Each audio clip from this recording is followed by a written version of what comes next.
Ahora vamos a hablar de Jean-Jacques Rousseau, quien nace en Ginebra en julio de 1712 y muere en Francia el 2 de julio de 1778.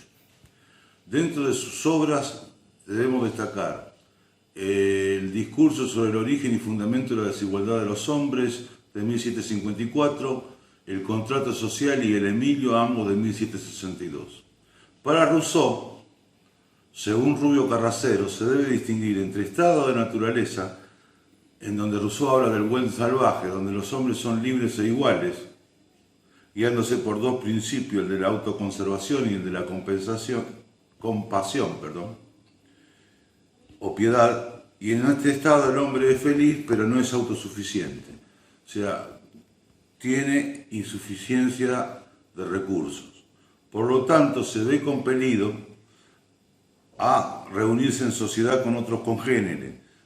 Este tránsito del estado de naturaleza a la sociedad civil puede realizarse, según Rubio Carracero, en Rousseau, por medio de dos modelos distintos. Uno, el contrato social abusivo o contrato social momento negativo, que culmina justificando las fuertes desigualdades sociales y la opresión política. Este importa un momento negativo porque no hay un contrato normativo, dirá Rubio Carracero, que ayude a configurar al hombre civilizado. El contrato social o modelo positivo que propugna Rousseau es aquel que establece las condiciones de legitimidad de la sociedad civil y el Estado. Como el hombre, quebrando el pacto social existente, no puede volver al estado de naturaleza, que es insatisfactorio, por tal motivo debe establecer una nueva forma de legitimidad. Los principios que han de regular a la sociedad civil o a fin de salvaguardarla deben ser la igualdad y la libertad. Según Rousseau, el primer hombre que después de cercar un terreno dijo «esto es mío», encontrando a otros que justificaron tal hecho, fue el verdadero fundador de la sociedad civil. Es decir, la sociedad civil se fundaría históricamente en la propiedad privada. En esta sociedad civil los hombres se corrompen fácilmente y entran en conflicto unos con otros. Rousseau, según Rubio Carracero, ensaya un enfoque crítico utópico, o sea, propugna el Estado justo. Y en tal sentido recoge del liberalismo el concepto de autonomía individual o libertad, y por el otro lado reprocha al liberalismo su individualismo. La solución a esa visión de Rousseau entre la tensión entre libertad e individualismo la resume Rousseau apelando al concepto de voluntad general. Para Rousseau hay que encontrar una forma de asociación que defienda y proteja a la persona y bienes de cada asociado, y para que cada uno al mismo tiempo, al unirse a todos, no obedezca más que a sí mismo y permanezca tan libre como antes. Para el ginebrino no alcanza con la legalidad. El gobierno necesita necesariamente de la legitimidad. Es decir, el reconocimiento que unos ciudadanos libres e iguales otorgan a un régimen político, en cuanto compatible con su dignidad y autonomía.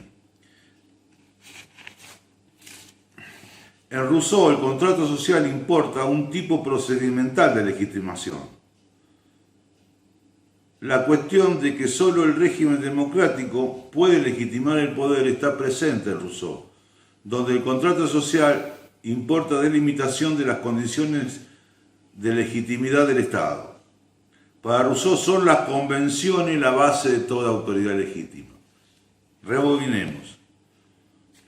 Es decir, en Rousseau, solamente a través de una convención se instaura un régimen político. Y este régimen, si goza de reconocimiento, será legítimo. Y por el otro lado, es la convención la base de la autoridad. Una primera convención, o pacto fundacional, es la que instituye la autoridad y requiere de la unanimidad de los ciudadanos. De esta primera convención derivan las leyes, donde la decisión es adoptada por la regla de la mayoría, que obliga al resto de los ciudadanos por exigencia del contrato social.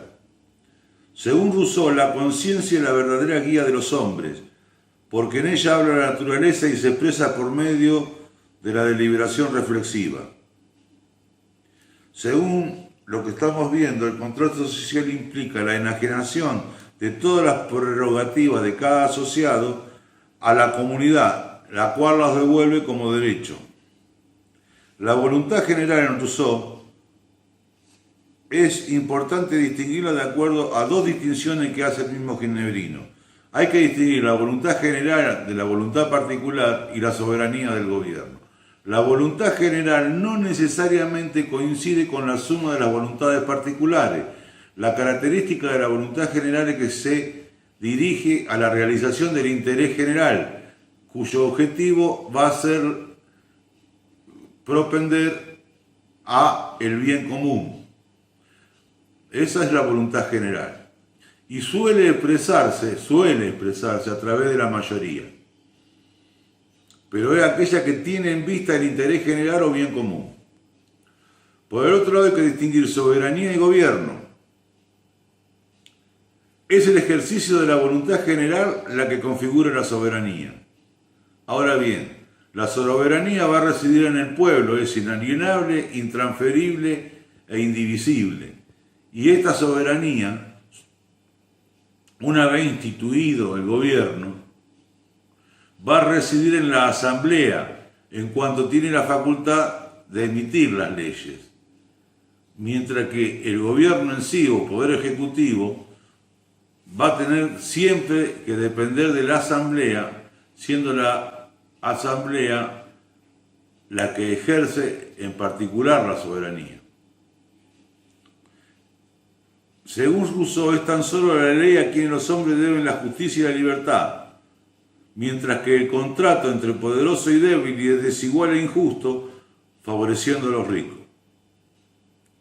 El contrato social que plantea Rousseau importa la hipótesis de un pacto originario por medio del cual cada uno se somete a las normas que libremente ha aceptado, siendo la prueba de fuego de toda comunidad política en la durabilidad de sus instituciones. Según todo esto que hemos enunciado anteriormente, el concepto de voluntad general implica que quienes se nieguen a obedecerla serán obligados por medio del cuerpo social, lo que significa que se los obligará a ser libres. Este entendimiento de voluntad general permite dos vías. ¿Qué quiere decir con esto? La voluntad general que plantea Rousseau sirve por un lado al jacobinismo, pero también puede servir esa concepción a una reacción conservadora. Debemos recordar que la categoría fundamental en Rousseau no es el individuo sino el ciudadano.